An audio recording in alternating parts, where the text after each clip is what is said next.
Bienvenidos a Nexo, el podcast del Seminario Bíblico del Uruguay. Nexo es un espacio donde exploramos las conexiones entre la teología y la vida cotidiana, buscando cómo verdades profundas pueden guiar nuestros pasos.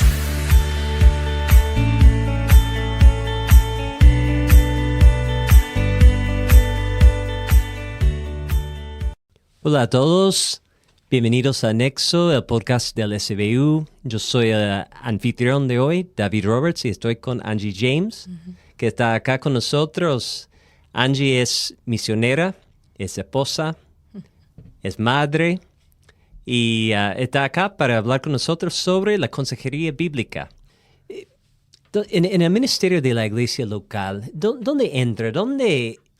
¿Cuándo practica la persona la consejería bíblica? ¿Cuándo es el momento? ¿Cómo puede una persona que está luchando con algo personal puede como acceder a consejería bíblica? En realidad creo que la consejería bíblica se está practicando constantemente, ¿no? Aunque no haya un ministerio hoy en día de consejería bíblica en tu iglesia, sí. La consejería se está practicando en esas conversaciones, ¿no? A veces como un evento singular y a veces como procesos de caminar uno con otro, ¿no? Seguro. Hay algo que a mí me gustaba, alguien describía los distintos ministerios de la palabra en la iglesia local de tres formas, y hablaba del ministerio privado, el ministerio público y el ministerio personal de la palabra, ¿no? Esta persona explicaba que el ministerio privado de la palabra tiene que ver con nuestra relación personal con Cristo, ¿no? En el que nosotros diariamente estamos buscando aprender del Señor, crecer en amor por el Señor y en sabiduría a través de nuestra lectura de la palabra. Sí. El ministerio público de la palabra es el que se hace desde el púlpito, ¿no? Donde uno está predicando la palabra, donde está enseñándola a la congregación y todo eso. Y después el ministerio personal es el uno a uno, ¿no? Y es interesante porque tú ves a Jesús haciendo ministerio público y personal. Sí. Ves a Pablo haciendo ministerio público y personal. En el libro de los Hechos se lo describe como hablándole a multitudes y al mismo tiempo yendo de casa en casa a visitar a los creyentes. Cierto. Y después ves cómo Pablo, a través de diferentes cartas, está estimulando a los creyentes a cumplir con ese ministerio personal, ¿no? Bien. Por ejemplo, hay un versículo que me gusta mucho, que es 1 Tesalonicenses 5:14, donde él dice que les exhorta a que amonesten a los indisciplinados, a que animen a los desalentados, a que sostengan a los débiles y a que sean pacientes con todo, ¿no? Entonces, en realidad, si tú eres parte de una iglesia local y si estás caminando en comunión con tus hermanos, o estás recibiendo consejería o la estás practicando, ¿no? Inevitablemente. Como debería ser una parte integral de la vida de cada iglesia. Exacto, sí. No solamente algo que se tiene como un ministerio formal, aunque hay un lugar para eso. Sí. Pero creo que todos los creyentes deberíamos de una u otra manera estar capacitados porque estamos dando consejos constantemente a las personas y lo que queremos es que nuestro consejo sea bíblico, ¿no? Seguro. Y que apunte a Dios, ¿no? Entonces, es una parte central del ministerio de la iglesia local. Excelente. Entonces, muy importante en la vida de una iglesia, ¿qué sería el lugar para un ministerio tal vez más formal o tal vez un líder en una iglesia, si es pastor, si es anciano? ¿Qué sería el lugar para eso? Tal vez una persona más preparada en las escrituras o en consejería. Sí, o sea, creo que definitivamente los pastores y los ancianos tienen que tener habilidades es parte de su cuidado pastoral, ¿no? Las personas van a venir a ellos con dificultades, con luchas, con pecados o con sufrimientos, y creo que un pastor, un líder, debería estar capacitado para poder por lo menos guiar a una persona a lo que dice las Escrituras en cuanto a lo que se les está presentando, ¿no? Si quieren hablar de un ministerio un poco más formal. Sí. También pienso que el resto de los creyentes tiene que estar capacitado para saber escuchar, ¿no? Para saber cómo responder a los diferentes sufrimientos de las personas. Una de las cosas que veo mucho en la iglesia hoy en día es que hemos adoptado esa habilidad de lanzar versículos de contraataque ante las luchas de las personas, ¿no? Entonces pasa mucho que si alguien viene y te dice, mira, estoy luchando con la ansiedad, bueno, la Biblia dice que por nada estéis afanados, sino que es como... Pero no te tomaste el tiempo de preguntarle a la persona qué le está pasando, por qué, o cómo lo está experimentando, si ha hecho algo, si ha buscado ayuda, cómo está su salud, o muchas otras cosas, y simplemente como que vamos con ese enfoque de una bala, ¿no? Claro, no, creo que yo he experimentado eso y muchas personas más. Y tal vez, a veces hay buenas intenciones, a veces tal vez no hay buenas intenciones en el corazón de uno que trata la Seguro, gente. y creo que a veces es simplemente que no sabemos, o sea, porque probablemente yo antes de haber tomado los cursos, era eso, es como, bueno, este versículo, mismo en las concordancias a veces en tu Biblia, ¿no? Si usted está triste, lea este versículo, si usted está afanado o lo que sea, lea este versículo. Y a veces simplemente separamos versículos y usamos la Biblia como una enciclopedia para resolver ciertos asuntos, pero la desconectamos del Redentor, del Salvador, del Dios que realmente puede transformar o que sostiene esos versículos, ¿no? Entonces, yo he pecado de eso muchas veces y el problema es que al actuar así, lo que hacemos es que esta persona no quiera volver a contarnos sus sufrimientos o sus luchas porque no se sintió entendida, ¿no? Claro. Y porque quizás incluso le hicimos sentir tener una falta de fe o como un cristianismo inmaduro, ¿no? Sí.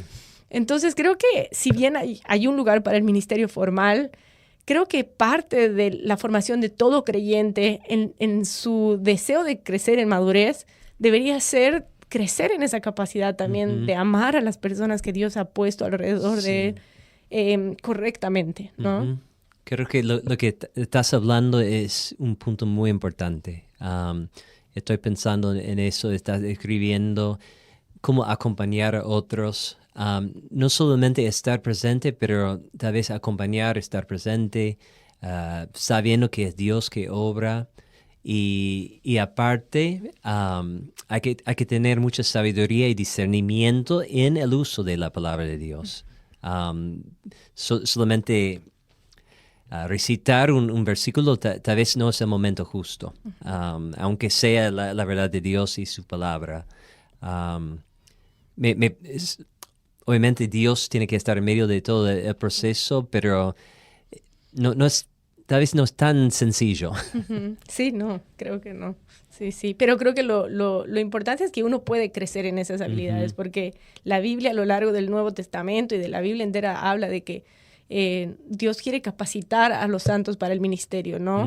Y eso incluye a todas las personas que asisten a una iglesia, claro, ¿no? Sí, y sabemos que tenemos dones distintos y talentos distintos y servimos a la iglesia desde un lugar distinto, pero si estamos caminando con otros, inevitablemente vamos a cumplir un rol, quizás no formal, pero un rol que va a afectar la vida de esa persona o para bien o para mal, ¿no? Sí, yo supongo que no solamente estás dando consejería en la iglesia, sino también en tu casa, con tus hijos. Totalmente, todo el tiempo tratando de llegar al corazón siempre, ¿no? Sí, uno se olvida a veces, pero en realidad a veces más allá del rezongo la pregunta es ¿por qué hiciste lo que hiciste? ¿No? Y poder revelar qué hay en el corazón detrás de cada actitud, ¿no? Qué es lo que Dios quiere y es lo que la consejería hace, ¿no? Ir más allá del comportamiento y llegar al asunto que es el corazón, ¿no? Exactamente, ver el corazón de cada uno y por supuesto el Dios que está detrás de todo. Exacto, sí. Qué bueno, qué bueno y qué desafío. La verdad, para ellos que están escuchando, si no están interesados en estudiar la consejería bíblica, creo que es una muy buena oportunidad profundizarse en esto, profundizarte en lo que estamos hablando. Angie, ya mencionaste un poco de algunos de los textos bíblicos y sabemos que es fundamental para la consejería bíblica, obviamente. Quería preguntar si podría dar un ejemplo de consejería, un ejemplo de dar consejería en la iglesia con otra persona y el problema que presentó y cómo fue ese proceso. Sí, o sea, creo que en la iglesia hemos tenido varias distintas oportunidades de aplicar la Biblia a la vida de las personas. Pienso en muchos matrimonios, sobre todo, que han venido como con conflictos serios, casi al borde del divorcio. Y a veces uno quiere enfocarse en, bueno, vamos a hablar de la resolución de conflictos o de cómo uno tiene que hablar, ¿no? Pero en realidad, antes de haber roto ya ese vínculo interpersonal, nos dábamos cuenta de que lo que se había roto era esa relación con el Señor, ¿no? Y que lo que estas personas necesitaban era restaurar ese vínculo con Dios para poder restaurar el vínculo con el otro, ¿no? Sí. Y bueno, gracias a Dios, en esas partes particulares tuve el privilegio de servir con mi esposo y de poder hablar con varias de estas parejas acerca de bueno, ¿quién es Cristo, no? Y cómo el pecado, Santiago habla, ¿no? De dónde vienen los pleitos entre ustedes, ¿no? No es de sus pasiones, ¿no? Y más allá de hablar de comportamientos y de, bueno, trata bien a tu esposa, llévale flores, sácala a cenar, o tú cocinale algo bien a tu esposo, o sea amable con él, o respetalo. El enfoque que nosotros le dábamos a estos problemas era, ¿cómo está tu relación con Dios? ¿No? Porque antes de romper uno de sus mandamientos, hemos quebrado ese vínculo y esa relación con Él, ¿no? Y ha sido precioso ver que a lo largo de varias reuniones, mientras nos enfocábamos en el corazón y en que el corazón esté en el lugar correcto con Dios, las personas se acercaban la una a la otra también. Y hemos tenido el privilegio de ver varios matrimonios restaurados. Qué bueno. Y que ahora están caminando con el Señor de cerca. Y para nosotros es un gozo tremendo. Imagino ver eso, restauración de ese vínculo, de ese matrimonios. Precioso. Sí, ha sido muy lindo y ver a Dios obrar, porque nosotros somos instrumentos, pero el que está haciendo la obra es Dios, ¿no? Exacto. Y ver a Dios obrar en eso también es, desde primera fila, es un privilegio, ¿no? Excelente, qué bueno. Estoy imaginando... nosotros llevamos 22 años de matrimonios y pensando en ese momento de dureza de corazón y la necesidad de como humillarse y no solamente antes de la pareja, sino antes del Señor y como eso cambia la postura hacia la otra persona. Exacto. Así que, y a veces, bueno, en muchos casos es necesario que otra persona te diga, que comparta un consejo, tal vez una verdad bíblica para volver a centrarse en Cristo. Exacto, sí. Así que sin eso no vamos a salir con la actitud correcta y generalmente las cosas no van a mejorar. Exacto, sí. Una pregunta para ellos que están escuchando ahora sobre la consejería bíblica. ¿Qué consejo podría dar a una persona escuchando que está en el ministerio, está trabajando con jóvenes, con adolescentes, que está dando mucha consejería? ¿Qué consejo podría dar a esa persona? Creo que uno de los consejos más grandes es que realmente ellos busquen ese ministerio privado de la palabra, como explicaba, ¿no? Nosotros no podemos darles a las personas de lo que no tenemos. Seguro. ¿No? Nosotros no somos el Salvador, ni el Redentor, ni los que vamos a transformar los problemas y las vidas de estas personas. Nosotros solamente somos canales de la gracia de Dios, ¿no? Y flechas que estamos apuntando a las personas, a alguien más grande, ¿no?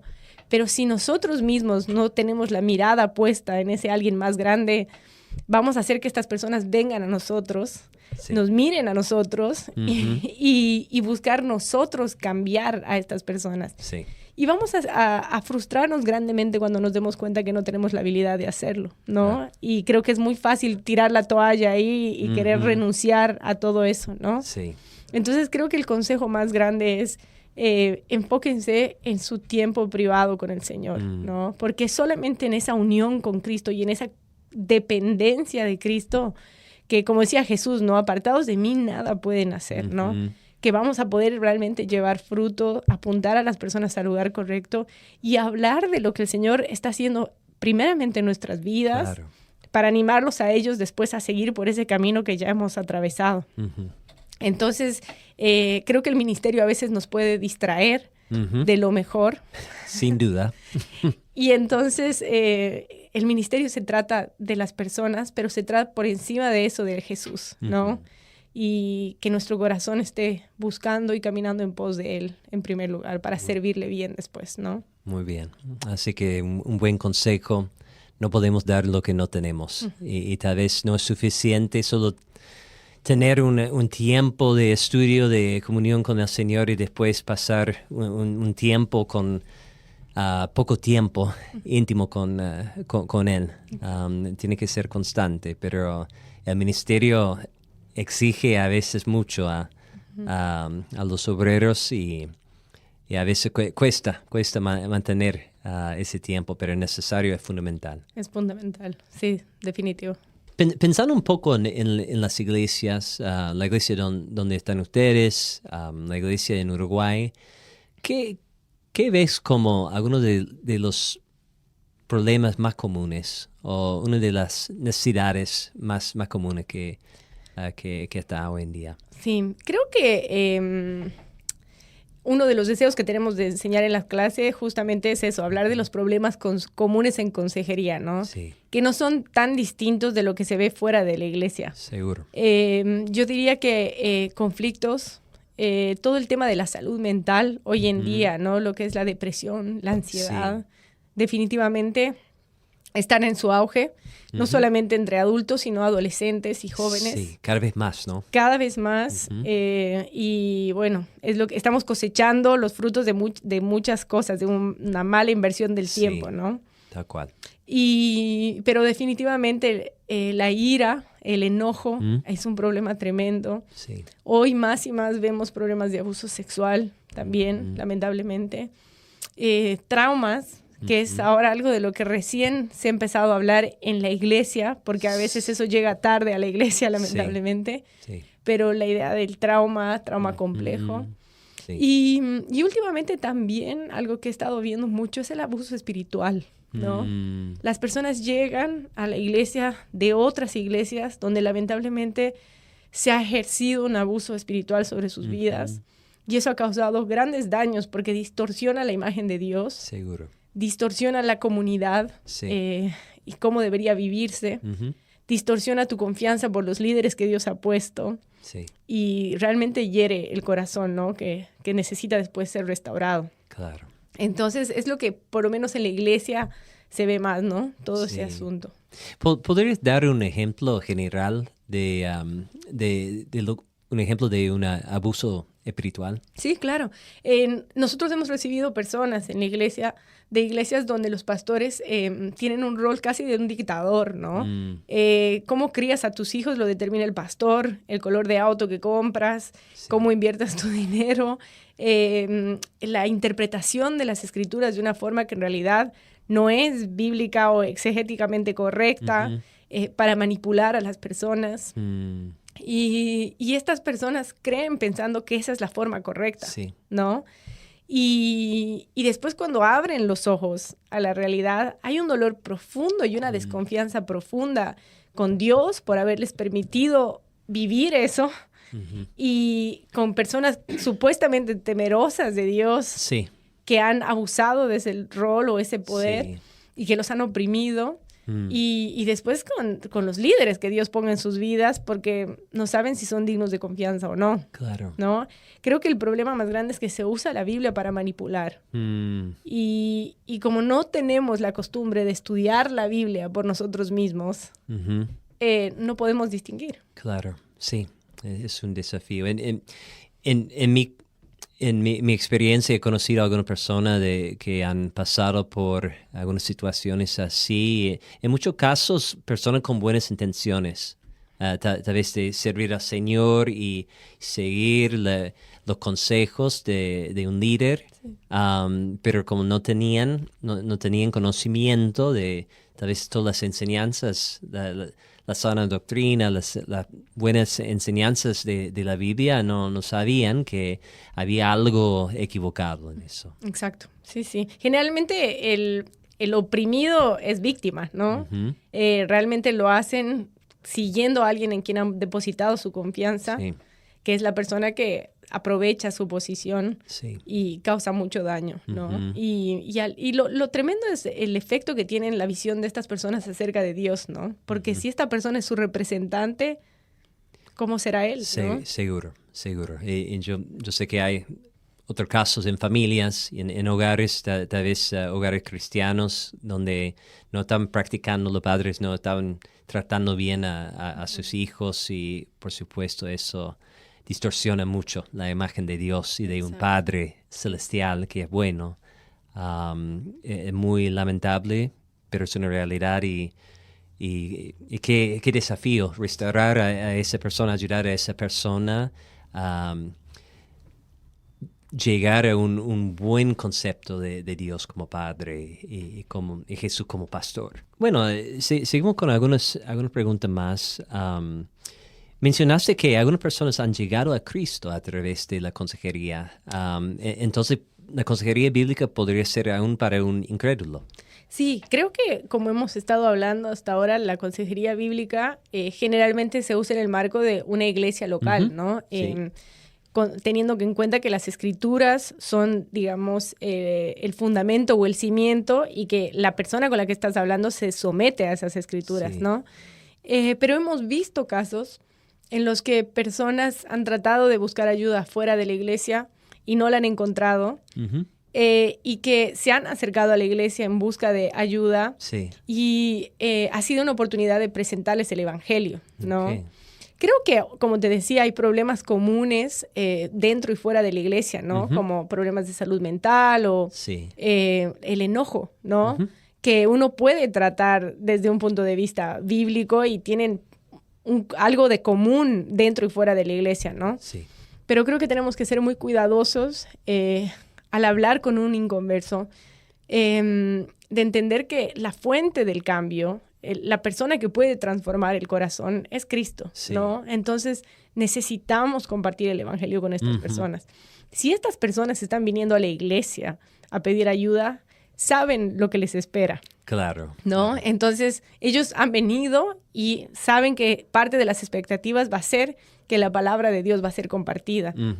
Es lindo, no lo he visto tanto en Uruguay, pero hay iglesias en Estados Unidos que hoy en día tienen listas de espera de no creyentes en sus programas de consejería bíblica. No me sorprende. Exacto. Y entonces uno se pregunta por qué, ¿no? Y yo creo que porque la Biblia, la consejería bíblica, pero a través de lo que dice la palabra, le ofrece a las personas algo que la terapia secular no ofrece, que es una identidad y un propósito, ¿no? Nadie puede decirte para qué has sido creados más allá de aquel que te creó, ¿no? Y la gente está buscando un propósito. Seguro. La gente está buscando una identidad. Y nosotros tenemos eso en la palabra de Dios. Entonces, de una forma, la gente está yendo a la iglesia a buscar eso que Dios tiene para ofrecerles. Y creo que aquí en Uruguay puede ser una tremenda herramienta también que las iglesias puedan ofrecer eso a las personas. Y por otro lado, mostrar un amor genuino, ¿no?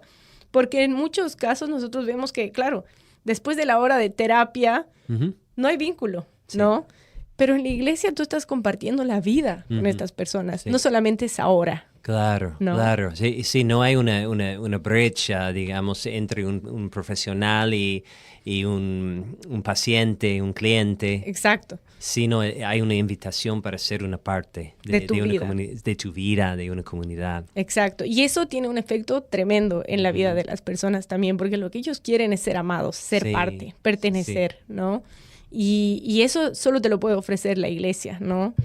Entonces creo que hay una gran oportunidad para poder ofrecer consejería bíblica a un no creyente, pero también un desafío, porque sabemos que el cambio va a venir solamente a través de esa unión con Cristo, ¿no? Sí. Tal vez una pregunta más para esta parte. Si hablando de eso como una oportunidad para la iglesia, para mejor asistir a la gente, para aún atender a personas inconversas que no son de la iglesia, pero que se acercan con necesidades. ¿Qué sería un deseo tuyo si podría haber un cambio en la iglesia en cuanto a la consejería? ¿Qué sería ese cambio? ¿Qué sería un anhelo? Y yo creo que uno de los anhelos que tengo es que nosotros podamos realmente amar a las personas como Cristo nos amó a nosotros, ¿no? Uh-huh. Cristo se despojó de su lugar de comodidad para venir acá en busca de nosotros, uh-huh, para ofrecernos vida eterna. Sí. Nosotros creo que a veces como iglesia estamos muy cómodos esperando que la gente llegue y no buscando las oportunidades de salir y ser de bendición para otras personas, ¿no?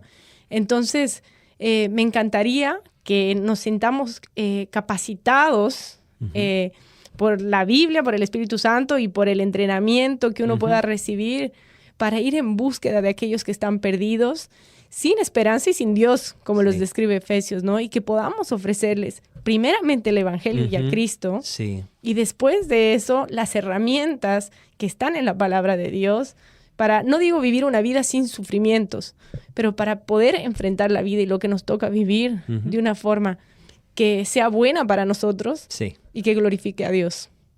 Excelente, buenísimo. Muchas gracias, Angie. Vamos a cerrar esta parte de este episodio, pero la conversación va a seguir en algunas semanas.